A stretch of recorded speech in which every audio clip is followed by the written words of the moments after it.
दोस्तों,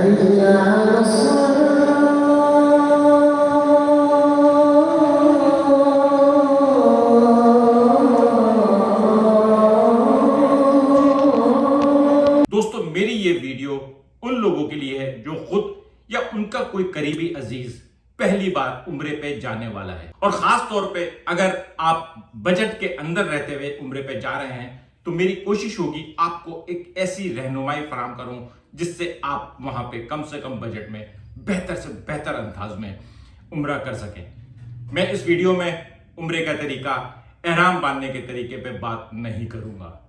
इसके लिए आप मुस्तनद आलिम से मशवरा करें, क्योंकि मैं आलिम नहीं हूं। हाँ, इस वीडियो को मैं आपके लिए एक ट्रैवल गाइड के तौर पे तैयार कर रहा हूं। 2 से 3 पार्ट की ये वीडियो होगी।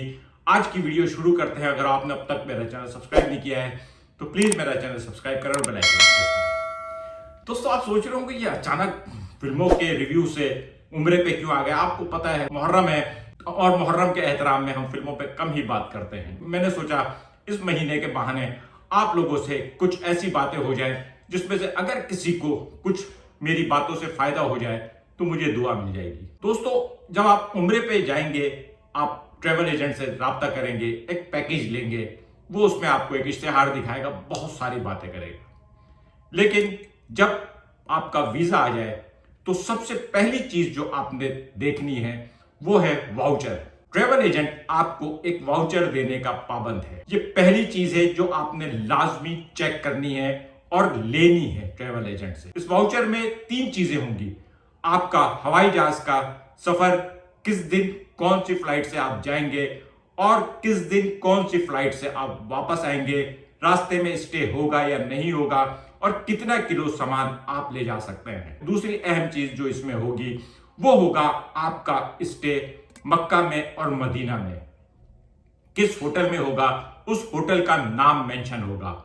आप उस होटल का नाम गूगल में डाल के खुद चेक कर सकते हैं कि वो होटल हरम से कितना दूर है। इसमें तीसरी चीज जो है वो आपकी ट्रांसपोर्टेशन होगी। उम्रा पैकेज में जो ट्रांसपोर्टेशन लाजमी आपको मिलती है वो है, आमतौर पे जो लोग उम्रे पे जाते हैं उनका जो टूर प्लान होता है वो इस तरह से होता है कि जद्दा एयरपोर्ट से मक्का होटल तक, मक्का से मदीने का सफर, मदीने से वापस मक्का आने का और फिर मक्का से वापस जद्दा एयरपोर्ट। ये जो सफर है मक्का से जद्दा से मक्का, मक्का से मदीना, मदीना से वापस मक्का और फिर मक्का से जद्दा, ये किस गाड़ी से होंगे?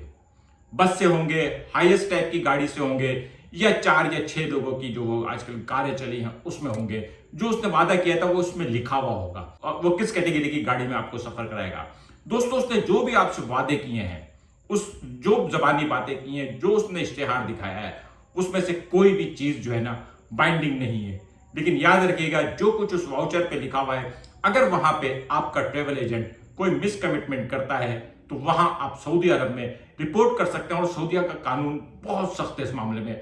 और ऐसा नहीं है कि आप पाकिस्तान के टूर ऑपरेटर की शिकायत वहां कर रहे हैं। इसमें 2 टूर ऑपरेटर होते हैं, एक पाकिस्तान जिससे आपने बुकिंग कराई है और एक सऊदी अरब में भी एक टूर ऑपरेटर होगा जो वहां पे आपको देखने का जिम्मेदार है। अगर आप रिपोर्ट करेंगे, वो कोई मिस कमिटमेंट करता है, आपको होटल दूसरा दे देता है, 4 के बजाय 6 के कमरे में ठहराता है, या आपको ट्रांसपोर्टेशन के मामले में डंडी मारता है और आप उसकी रिपोर्ट करेंगे, तो जो वहां पे जो उसका एजेंट का एजेंट है वो जिम्मेदार होगा और उसके खिलाफ एक्शन होगा। उम्मीद है आपको मेरी ये बात अच्छी लगी होगी। दवाएं, दोस्तों, दवाओं का मामला जो है ना बहुत नाजुक है। एक तो ये कि आपको कुछ दवाएं लाजमी लेके जानी है। अगर आपको कोई भी बीमारी नहीं है, शुक्र अल्हम्दुलिल्लाह, तब भी आप कुछ दवाएं जरूर लेके जाएंगे।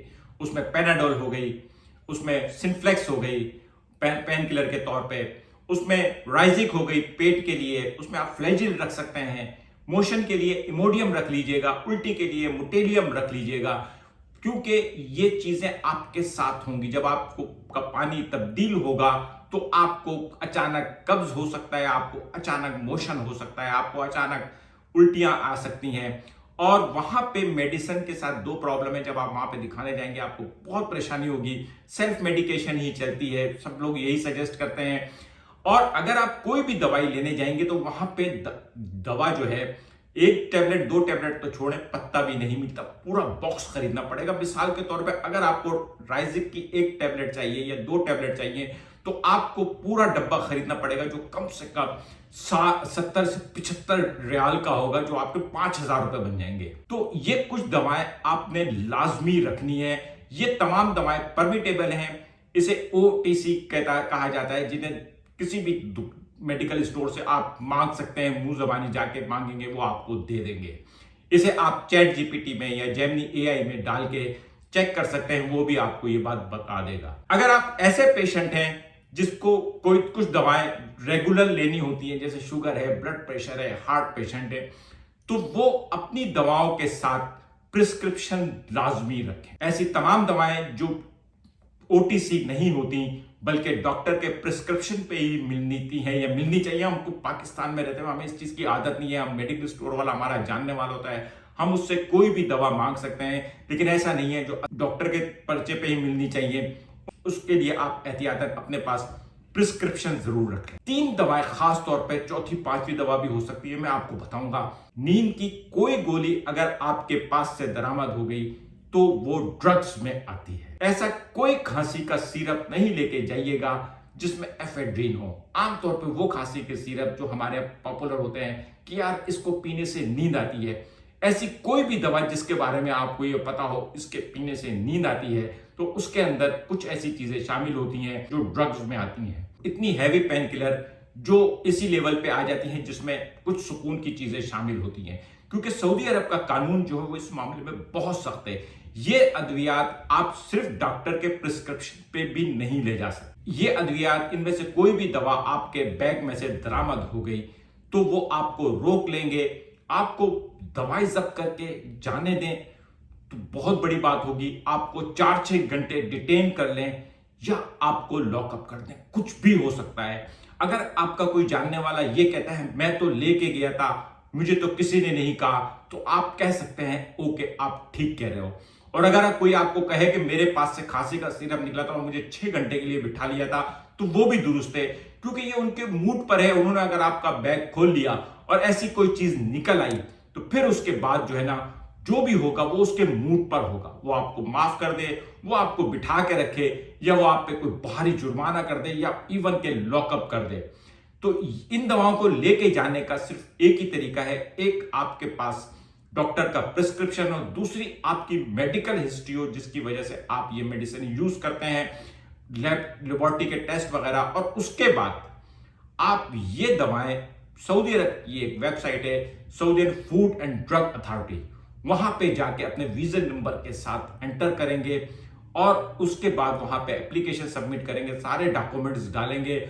उसके बाद वहां से अप्रूवल आएगा। अगर आपके पास अप्रूवल आ गया तो ये दवाएं लेके जाइएगा, वरना मेरे दोस्तों इन दवाओं को ले जाने की गलती नहीं कीजिएगा। ये बहुत रिस्की और बहुत खतरनाक मामला हो सकता है। नींद की गोली पाकिस्तान में बहुत आम है, नींद की गोली सऊदी अरब में ड्रग्स में आती है, वो वहां पे बिल्कुल ऐसे ट्रीट होती है जैसे यहाँ पे हीरोइन या चर्स दरामद। दवाओं के मामले में एहतियात बहुत जरूरी है। दवाएं कुछ लेके जाना भी लाजमी है और कुछ दवाओं को ना ही ले जाना बेहतर है। वैसे भी नींद की गोली की जरूरत पड़ेगी नहीं, इतना चलना पड़ता है वहां पे कि जब आप सोने के लिए लेटेंगे तो आप कपड़े चेंज करना भी भूल जाएंगे। फुटवेयर, आप कहेंगे फुटवेयर, आपको फुटवेयर के मामले में बहुत तवज्जो की जरूरत होगी। वहां आपको बहुत चलना है, इतना चलना है कि आप सोच भी नहीं सकते। मैं जैसे बड़ा फखर था, 4-5 किलोमीटर चलना मेरे लिए कोई मसला नहीं है, लेकिन मुझे वहां पे पता चल गया वहां पे आपने जाके सिर्फ एक ही काम करना है, चलते रहना है, चलते रहना है। अगर आप कबूतर चौक पे भी टैक्सी से रुके उतरेंगे और कबूतर चौक से हरम की तरफ जाना शुरू होंगे तो आपको लग पता जाएगा कि आपको कितना चलना है। तो इसके लिए आपने जो चप्पल लेनी है, मैं आपको बताऊंगा कि आप बहुत अच्छी क्वालिटी की कैंची वाली चप्पल लें। हश पप्पी पे जाएं, वहां से 2000 रुपए तक की एक ब्लू वाली चप्पल आती है। मैं आपको मशवरा दे रहा हूं, आप वहां पे जाके देखेंगे सऊदी अरब में हर दूसरा आदमी वही चप्पल पहना हुआ होगा। वरना उसके अलावा सर्विस के ऊपर एक एंड्योरे की चप्पल आती है, वो 1000 रुपए की है। मैं इसलिए जोर दे रहा हूं कि चप्पल बहुत आरामदेह भी हो और चप्पल बहुत मजबूत भी हो। आपको चप्पल में ही 20-22 दिन रहना है, आपको लेदर की चप्पल या शूज की जरूरत ही नहीं पड़ेगी। अगर आप आदी हैं घर से बाहर निकलते हुए सिर्फ और सिर्फ लेदर की सैंडल पहनने के, और आप जब इबादत पे नहीं जा रहे हैं और आप कहीं और जा रहे हैं और आप लेदर पहने तो आप रखें, वरना लेदर के शूज, लेदर की सैंडल्स जो है ना आपके लिए बोझ से ज्यादा नहीं है, क्योंकि वहां पे आपको जाहिर है किसी और लोगों से मिलना नहीं है, कोई मीटिंग में जाना नहीं है, आपको हरम जाना है, हरम से वापस आना है, रोजे पे जाना है, रोजे से वापस आना है। तो उसके लिए मैं आपको कहूंगा बहुत अच्छी वाली चप्पल लेके जाएं। ये जो एहराम के साथ चप्पल मिलती है इस पर बिल्कुल भी रिलाई नहीं कीजिएगा। इसकी क्वालिटी बहुत हल्की होती है, पैर पे काटती भी है, चुभती भी है, टूट भी सकती है। मैं आप लोगों को ये मशवरा दूंगा अच्छी चप्पल लेके जाएं। 2000 वाली चप्पल लें और कैंची वाली चप्पल लें, ताकि वो आपको उम्रे में भी काम आए और बाकी वक्त में भी काम आए। आप पूरा सऊदी अरब जो है ना चप्पल पहन के घूमेंगे, आपको बिल्कुल भी फील नहीं होगा कि आप, क्योंकि हर आदमी वहां पे तकरीबन आपको मक्का में और मदीना में तो चप्पल पहन के घूमता हुआ नजर आएगा, तो इसलिए आपको अजीब सा भी नहीं लगेगा। चप्पल के मामले में मैंने एहतियात बता दी, मानना है तो आप माने, नहीं मानना है तो नहीं माने। कपड़े कितने लेके जाएंगे? कपड़े गंदे नहीं होते। अगर आप 10-12 दिन भी एक शर्ट पहने रहेंगे तो पहने रहें, तो कपड़े इतने लेके जाएं जितने दिन में बदलने की आपको आदत है। आप रोज बदलते हैं तो 21 लेके जाएं, 3-4 दिन में बदलते हैं तो 3, लेकिन जितने कपड़े कम लेके जाएंगे, जितना सामान कम लेके जाएंगे, जाते हुए आपको एहसास नहीं होगा, वापसी में आपको उसका बहुत फायदा होगा। कम से कम कपड़े लेके जाएं। कुछ चीजें जो आपने लेके जानी है, लेकिन किस तरह से लेके जानी, नेल कटर, चाकू, छुरी, ब्लेड, इस टाइप की जितनी भी चीजें हैं वो आपने लगेज बैग में रखनी है। लगेज बैग में आप वो तमाम चीजें रख सकते हैं जो अलाउड हैं, लेकिन उनमें से वो तमाम चीजें जो खतरनाक होती हैं उसे आप हैंड कैरी बैग में नहीं रख सकते। हैंड कैरी बैग वो बैग जो आप हाथ में लेके जहाज में बैठेंगे, उसमें आप ऐसी चीजें रखते हैं जो आप इमीडिएटली, आपको पासपोर्ट वगैरह हो गया, आपका फौरी तौर पर होटल पहुंचते ही आपको अगर एक तौलिया रख लिया आपने, इस तरह की चीजें होंगी। लगेज में आप नेल कटर, चाकू, छुरी, रस्सी, टेप, ये सारी चीजें रखेंगे, लेकिन हैंड कैरी में आप नहीं रखेंगे नेल कटर, चाकू, ब्लेड, रस्सी और टेप। टेप भी दहशतगर्दी की चीजों में से शामिल होता है, इसलिए एहतियात कीजिएगा। इनमें से कोई भी चीज अगर आपके हैंड कैरी में आ गई तो आपको बिला वजह पूछगछ का सामना करना पड़ सकता है। ये चीजें ले जाना मना नहीं है, बस फर्क इतना है कि ये चीजें आप लगेज में रखेंगे। सिगरेट पीते हैं तो अपना नुकसान करते हैं, लेकिन अगर आप सिगरेट पीते हैं तो सिगरेट लेके जाइएगा, गिनती गिन लीजिएगा, जितने दिन का आपका वीजा है उसके हिसाब से ज्यादा हद से हद 2 पैकेट पर डे के हिसाब से रखिएगा, इससे ज्यादा नहीं रखिएगा। बहुत सारे लोग आपको मशवरा देंगे वहां जाके बेच देना। एक तो मुझे ये लॉजिकली अच्छा नहीं लग रहा कि हम वहां पे जा रहे हैं, पैसा खर्च करके अल्लाह के घर देखने जा रहे हैं, नबी का रोजा देखने जा रहे हैं, और उसमें तिजारत ढूंढे। हम तो खुद इतना माल खर्च करके जा रहे हैं, 10-15 हज़ार रुपए बना के आपको क्या मिल जाएगा। और दूसरी बात यह कि अगर आपके पास जरा सी भी तादाद में ज्यादा सिगरेट आ गई तो आपको परेशानी होगी, और अगर आप सिगरेट पीते हैं और नहीं लेके जाएंगे तो भी आपको परेशानी होगी, क्योंकि वहां पे सिगरेट बहुत कम है। सस्ती से सस्ती सिगरेट 1 रियाल की, यानी तकरीबन 75 रुपए की। और वहां पे आप यकीन करें, अगर आप सिगरेट पी रहे होंगे तो चलता हुआ आप मुसाफिर जो है ना बंदा रुक के कहेगा भाई एक सिगरेट मिल जाएगी, ये आप सिचुएशन सोच भी नहीं सकते। सिगरेट वहां पे पीने में एहतियात ये है कि कहीं कोने में खड़े होकर खामोशी से पी लें, रोड पे चलते हुए पीते हुए नहीं चलिएगा। ये मेरी तरफ से एक और हिदायत है। हरम के जहां पे हुदूद है वहां पे तो बिल्कुल भी नहीं पीजिएगा, वहां वो आपकी ठुकाई कर देंगे। उसके अलावा कहीं है तो वो कोई रोक टोक नहीं, लेकिन ये कि हाथ पे लेके चलते हुए सिगरेट का धुआं उड़ाते हुए नहीं चलिएगा। किसी एक साइड में कोने में खड़े हो जाए, पिए, फिर आगे चले जाएं। ऐसी कोई खास ममानियत है नहीं सिगरेट पीने पे, कोई इतनी वो जो लोग डराते हैं वो ऐसी चीज नहीं है। और एक चीज जो लाजमी है, जरूर लेके जानी है आपने, वो है वैसलीन और लोशन, स्किन मॉइस्चर लोशन। वहां पे इतनी यानी कि जो ना आपको खुश्की महसूस होगी कि आपको ये चीजें बहुत ज्यादा जरूरी होंगी। दोस्तों ये जो चीजें मैंने आपको बताई है ना, ये वो लाजमी चीजें हैं जो सऊदी अरब के सफर के हवाले से इंपॉर्टेंट हैं। ऐसे तो आप लोग सफर करते रहते होंगे, सबको पता है तौलिया रखनी है, शैम्पू रखना है, कंघी रखनी है, कपड़े रखने हैं, ये सारी चीजें हम सब जानते हैं। मैंने यह सारी चीजें जो बताई हैं वो सिर्फ सऊदी अरब उम्रे पे जाने वाले लोगों के पॉइंट ऑफ व्यू से बताई हैं। सामान हल्का रखें ताकि वापसी में दोस्तों रिश्तेदारों के लिए गिफ्ट लेकर आने की भी गुंजाइश हो। वापसी में आपको पता चलेगा आपका बैग छोटा पड़ गया है। जितना भी बड़ा बैग लेके जाएंगे वो छोटा पड़ जाएगा। सिर्फ खजूर में ही 10, 12, 15 किलो खजूर अगर आपने खरीदी तो आप खुद अंदाजा लगा सकते हैं कि आप कहाँ होंगे। आज ये पहला पार्ट था।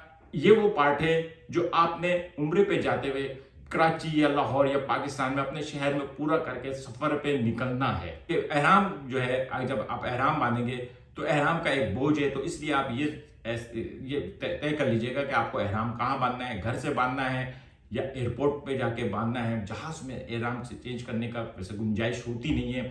सऊदी एयरलाइन में बड़े बड़े बाथरूम बने हुए हैं, उसमें तो एहराम तब्दील हो सकता है, लेकिन ये जो हमारे जो टूर एजेंट हैं, ये जो जहाज देते हैं उसमें तो खड़े होने की भी जगह नहीं होती, एहराम बांधने की जगह नहीं होगी। तो बेहतर ये होगा कि जब आप जहाज पे चढ़ने लगे उससे पहले एहराम चेंज कर चुके हों, यानी घर से बांध के जाएं या फिर एयरपोर्ट पे बदल लें। ये आज का पहला पार्ट था। इसके बाद अगले पार्ट में आपको मक्का के बताऊंगा कि वहां पे आपको कैसे रहना है, क्या खाना है, कहाँ से कितने में क्या खाना मिल सकता है। मैं आपको 3 रियाल से लेके 300 रियाल तक के होटलों की हर तरह की तफसील बताऊंगा। आज का व्लॉग कैसा लगा कमेंट करके बताइएगा। अगर मेरी बातों से आपको कोई फायदा हो तो दुआओं में जरूर याद रखिएगा। मिलेंगे अगले व्लॉग के साथ। शुक्रिया।